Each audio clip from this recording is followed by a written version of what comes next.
In the past, we've talked about the different versions of He-Man. We've also talked about the different origins of Skeletor. I think it's high time that we now talked about the different origins of Orko. Let's get to it. If you have to ask me about my favorite character in the He-Man universe, I will have to say it's Orko. Orko is the perfect comic relief character. It would not be an exaggeration to say that Orko was the heart of the original Filmation show, probably because of his jovial attitude. Orko was dismissed a lot too. Nobody saw him for who he really was. Not Duncan, not Adam, and definitely not us, the audience, until He-Man expanded past its Filmation borders. In the DC Comics, Orko was shown as this demigod whose powers were vastly underestimated by his friends and foes alike. Then Revelation came along, where he was killed. Not as a joke, not as a weird dream sequence storyline, but genuinely killed off as Orko sacrificed himself for the well-being of his friends. We've laughed at and with Orko for over the past 4 decades, and now it's time to find out who Orko is. What has the franchise made of him across every new iteration? Let's dive in.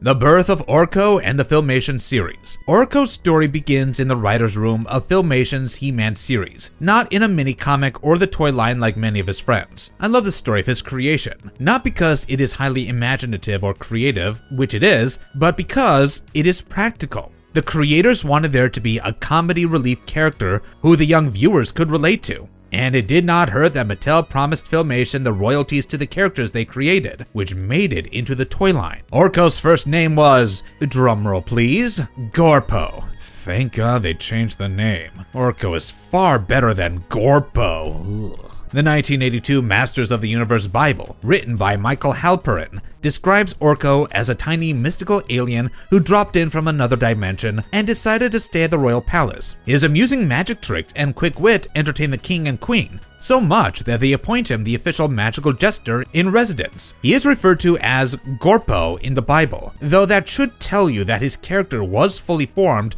before the change in name. The reason for the change was also practical. Since O is symmetrical, it could be used on his cape, and animators could flip a cell of Orko and reuse it. If it was G, it would appear mirrored every time they used a flipped cell. Though this is the most widely accepted reason, Michael Halperin in September 1998 revealed that they changed the name, as there is a saying in comedy that the words with a K are funny, like Alka-Seltzer and pickle. He might have been joking though, as he added that that was as good a reason as any. The way he is designed allows maximum cell reuse as well. He never walks, his face is never shown, and most of all, his character design is that floating red robe and large hat he wears. All these cost-cutting decisions ended up creating a truly distinctive character design. Orko's origin story in the Filmation series is sweet, and establishes him as a friendly character right from the beginning. A cosmic storm blew Orko from Trolla, his home dimension, where the laws of nature are all reversed, to a tar swamp in Eternia. Young Prince Adam and his pet Cringer were stuck in the same tar pit,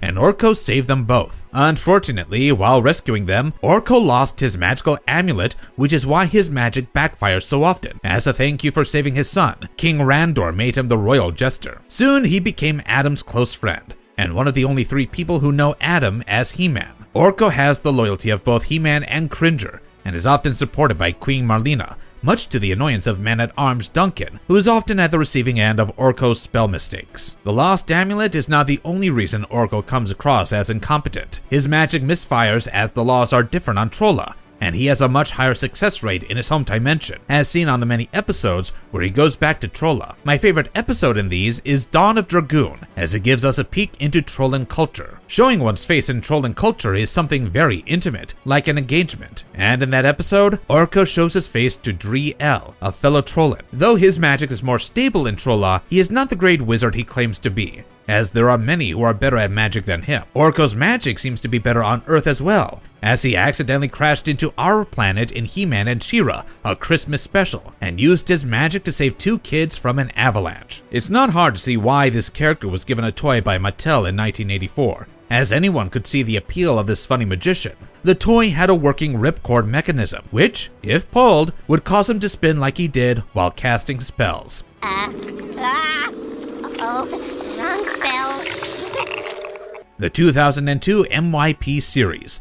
Trollins and Secrets. I personally do not like the character changes they did to Orko in the 2002 Mike Young Productions series, as they made him a bit too tall. His ears are longer too, and his robe is more detailed than before, with a different shade of red. Orko also wears a pendant in this rendition. This character design takes away from the fun and adorable Trollin, making him a bit too humanoid if you ask me. The core identity of Orko remains the same, though they did make him a bit annoying, but that's subjective. Instead of losing his magic amulet, Orko lost his wand, and thus the ability to cast some good spells. The series also explained how Orko found out that Adam is He-Man. He followed Adam and Cringer as they walked into Castle Grayskull and saw them transform into He-Man and Battle Cat for the very first time. He then followed the two into battle, where he almost blabbered the secret to Teela, but thankfully Man-at-Arms intervened. The Sorceress and He-Man both warned him immediately so that the secret remains a secret. Another important lore addition this show gave us was in the episode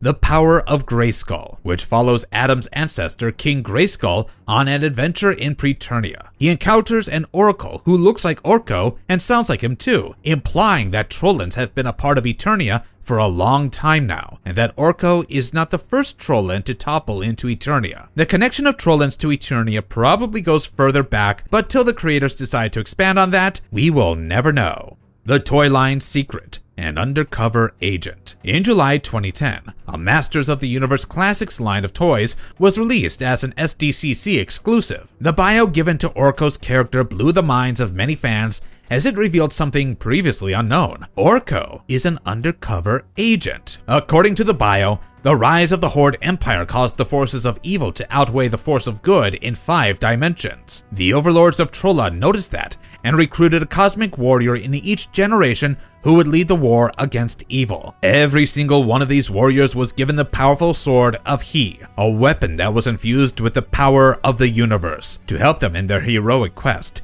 Each of the heroes was assigned a Trollin guide, who would also advise them. After 5 centuries of being split in 2, the Trollin Power Sword of Eternia was rejoined and given to a hero worthy of its power, Prince Adam. As his guide and mentor, a member of the Trollin magical elite called Orko was appointed. This powerful mage of Trolla did not know about the hidden mystic properties of Eternia and their ability to turn his incredible power into mere entertaining tricks. But Orko is a glass half full kind of guy. He uses it to entertain his friends and also to remain undercover. This bio shook our basic understanding of Orko, as this meant that every bumbling spell of his was a cover. He was hiding in plain sight, pretending that he was a good-for-nothing jester while guiding He-Man into defeating the Horde and Skeletor. This also means that the Trollin Oracle King Grayskull met in the MYP series was a guide assigned to him. If you're impressed by the bio, wait till I tell you about the toy itself. Made exclusively for the San Diego Comic-Con, the Orko toy would become clear when dipped in hot water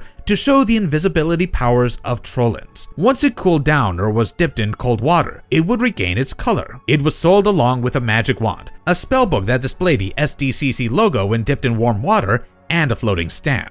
Enter Dark Orko. Orko in the Marvel Star Comics run of the Masters of the Universe was broadly consistent with his Filmation characterization. He is the same old earnest court magician and jester whose spells, though meant well, often backfire. He doesn't get any standalone stories, nor does he get any significant add-ons to his mythology. The real deviation of Orko's characterization comes in the DC Comics. Without a doubt, the most dramatically different and radical version of Orko is the one shown in the DC miniseries DC Universe vs. the Masters of the Universe, written by Tony Bedard and Keith Giffen, and illustrated by Pop Mahan, Eduardo Francisco, Dexter Soy, and Derlis Santa Cruz. The comic series sets up Orko as a dangerous villain in not just one, but 2 universes. But I am getting ahead of myself. Let me start from the beginning. The evil Horde, led by Horde Prime, struck terror into every heart across the cosmos. The mighty must fall one day too, and Horde Prime's son, Hordak, claimed the throne by killing his own father. Horde Prime's accursed skull remained as a powerful artifact, and Skeletor decided to use it to erase the memories of the Masters of the Universe and take over Eternia. Orko of Trolla found out about Skeletor's nefarious plans and was forced to act quickly, as Skeletor had already gained the Skull of Power. Orko was the first to find out, even before powerful mages like the Sorceress did. Instead of asking for help or alerting the royals of Eternia, Orko took it upon himself and found the Skull of Power. Unfortunately, having a heart of a hero and meaning well do not help you in battle if you don't have the skills to match it. Orko tried to destroy the skull with his magic, which didn't end well for him, and we all know that one dependable thing about Orko is that his powers always backfire. The blowback this time was going to be catastrophic though. His spell unleashed the powers of the skull, and Orko absorbed the full evil force of the skull. This penetrated his mental barriers, his identity, and the very core of who he is, and granted him power unlike any he had previously seen. But it wasn't free. It came at the cost of his personality, his kindness, his compassion, his humanity, and his identity itself. So what happens when anyone who is constantly dismissed by both his friends and enemies, when someone is barely considered someone worthwhile, always underestimated and never taken seriously? What happens when someone like that is overtaken by absolute evil? The answer is Dark Orko, now overtaken by the evil of Horde Prime's skull. Once Skeletor was defeated again by He-Man, Orko struck a deal with him and transported him into his home dimension. Orko had already transformed all his fellow Trollins into monsters and used his power to transform Skeletor into something even more powerful in exchange for an errand. Skeletor had to go to Earth, siphon the planet's magic, and funnel it into Trolla. Skeletor obeyed, with the help of Black Alice. When He-Man and Teela showed up on Earth to stop him, Orko kidnapped Earth's most beloved hero, Superman, and replaced him with an imposter. There's a lot of hubbub when He-Man arrives on Earth, and a fight begins between him and the heroes of the DC Universe. In this fight, He-Man accidentally kills the Superman copy, which turns all the heroes against the Masters of the Universe. Realizing that Orko is slowly becoming a mad god with no one to stop him, Skeletor switches sides and tells He-Man about how Orko became Dark Orko. He-Man felt bad that he had not even spared a thought about Orko, who lost his soul trying to protect Eternia, and heads to Trolla to fight him, as it is inevitable. He-Man frees Superman, and with the heroes of DC, fights against Orko's Trollan army. He-Man manages to destroy the skull of Horde Prime, and thus removes the source from which Orko was getting power. Constantine banishes both Orko and Skeletor to an unknown dimension, and the heroes sigh in relief. The battle might have ended, but there was still a lot for He-Man to do, as he vows to find Orko and rid him of the evil that plagues him. This is my most favorite Orko arc ever, because the origins of Dark Orko are rooted in who Orko is. It's not that one day Orko woke up and chose evil or was cursed by some vengeful villain. Orko was merely attempting to save his friends, and that is what landed him in a world of trouble, further solidifying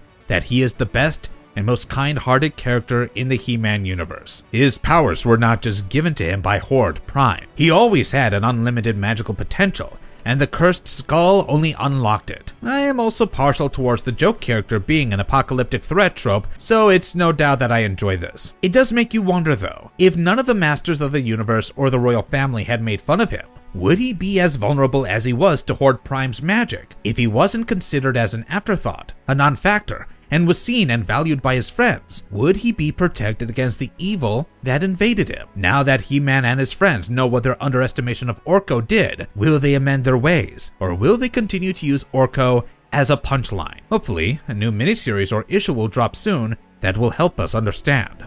The Heartbreak of Revelation. If I had to choose an arc that was the most significant and emotionally impactful throughout all of He-Man, I would choose Orko's arc in Netflix's show, Masters of the Universe Revelation. The story of Orko starts out as it always does. The fun and goofy magician messes up tricks for the amusement and annoyance of his friends. Griffin Newman, who actively campaigned to be cast as Orko, fits the role well. Things take a dark turn when He-Man dies while protecting Eternia from Skeletor, leading the magic in Eternia to die. With He-Man's death, Man-at-Arms is forced to reveal that He-Man's true identity was that of Prince Adam. Randor does not like that he hid such a secret from him, so he strips him of his title and banishes him. Teela cannot believe her adoptive father and friend did not trust her with his secret, so she quits and leaves, vowing to never deal with magic again. A royal palace can never be happy when it has lost its prince, so the king and queen send Orko away. With Adam's death, magic too begins to die in Eternia, putting the lives of all the mages there at risk. Orko begins to weaken and wither away, but Duncan comes to his rescue and takes care of him. Later,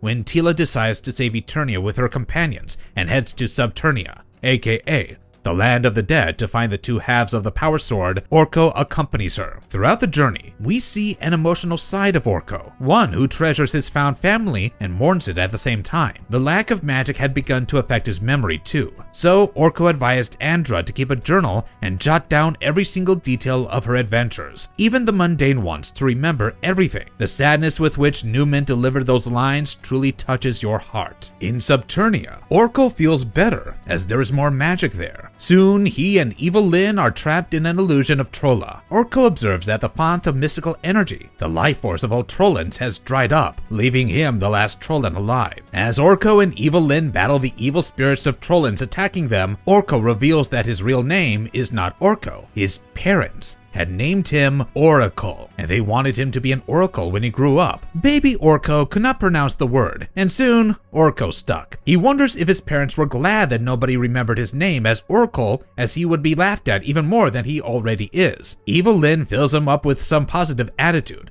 asking him to fight against the assumptions of both his friends and enemies. Soon they are reunited with the rest of their party, and the door to Preternia opens, where Adam waits for them with the other half of the sword. Scareglow, the ruler of Subternia, attacks them at the critical moment as they are about to step into Eternia. Orko decides to hold him off. Orko knows his power is not comparable to that of Scareglow's. He knows that he won't be able to win, but he doesn't let that stop him. With great bravery, Orko throws magical attacks at Scareglow, who defends himself. Tila tries to help him, but he turns to her and tells her that it is okay. The attacking blasts of magical energy obliterate them both, leaving only a bit of Orko's brown scarf. In Preternia, Adam places a gravestone for his brave friend, and Tila places the last bit of his scarf in front of the gravestone. Adam etches the gravestone with Orko's O, and they remember him for his loyalty and friendship. If that broke your heart, you might find some solace in the fact that the creator of the show, Kevin Smith, bawled his eyes out every time he saw it. In script form, animatic form, and fully fleshed out animation form, Orko's death hit him in the feels every single time. Smith believes that that scene is the very definition of heroism, as it is someone who can't win but will try no matter what. Smith knew that many fans hated Orko, and many others considered him a weak link. So instead of just killing him off, he wanted Orko to pull in the hearts of the audience and then break it with his death. He also credited Newman with making Orko so likable, as his soulful performance is the secret to Orko. Orko the Great and the 2026 version. What if I told you Orko was great all along, but his tiny mistakes looked huge to him because of the impossible standards he set for himself? That is the kind of Orko we get in the 2021 Netflix CGI show, He-Man and the Masters of the Universe. In this kid-friendly show, Orko the Great is a legendary wizard who is admired all over Eternia. He even saved Eternia from King Grayskull after the latter went mad from Havoc by restoring his sanity with a spell of true self. Once Eternia was safe, Orko wanted to take his people to a new dimension called New Trolla, but accidentally took them to the wrong dimension. He was too ashamed to admit his mistake, and hid in a pocket dimension until Orko, a robotic version of Orko, approached him for a spell to remove Havoc magic from someone. It's not that significant of a change or something that has as much impact as the other story arcs, but it is entertaining nonetheless. One movie all He-Man fans are looking forward to seeing this year is Masters of the Universe, starring Nicholas Galitzine as He-Man. To sweeten the pot, Orko might be making his live-action debut in this film. In the '87 Masters of the Universe film with Dolph Lundgren as He-Man, it left out the Trollan Wizard as production considered it too much of a hassle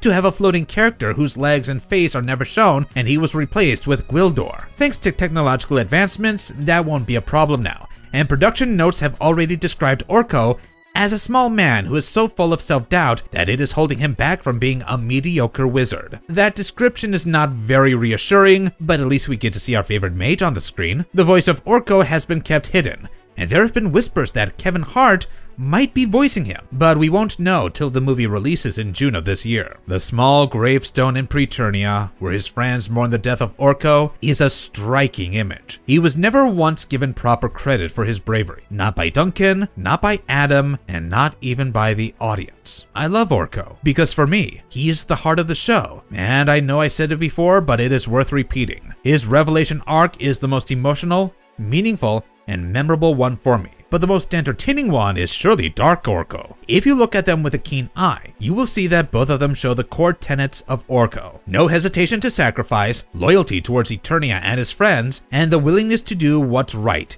even though he is hopelessly overpowered. Which is your favorite version of Orko? Let me know in the comments down below. And if you like the video, tap on that thumbs up and subscribe to our wonderful channel. I'll be back soon with more awesome stuff, but until then, goodbye.